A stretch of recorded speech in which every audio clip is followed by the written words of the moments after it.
Nous prenons acte de la nomination de Monsieur de Rugy en remplacement de Monsieur Hulot. Nous n'avons pas plus de commentaires à faire que cela sur sa nomination. Nous attendons surtout la feuille de route qu'il va annoncer. C'est un élément important.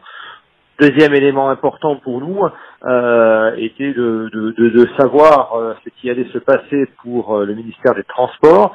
Et donc constatons que le ministère des Transports, Madame Borne, reste en place, ce qui nous semble être une bonne chose pour la continuité des dossiers très importants que nous sommes actuellement en train de traiter. Qu'il s'agisse du dossier paquet mobilité, qu'il s'agisse de la loi d'orientation mobilité et de la question du financement des infrastructures, qui est une question évidemment sensible et pour lequel il nous semblait aussi important de pouvoir avoir une continuité de réflexion dans la mesure où nous savons aujourd'hui qu'un certain nombre d'orientations sont envisagées mais que rien n'est encore arrêté.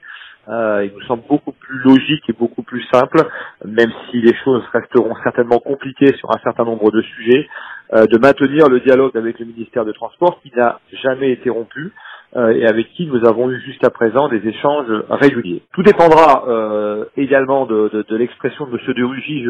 Je me répète, mais là-dessus, il nous faut vraiment attendre quelle va être la ligne qu'entend tenir Monsieur de Rugy.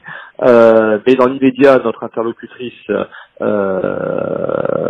privilégiée reste la ministre des Transports, reste Madame Elisabeth Borne.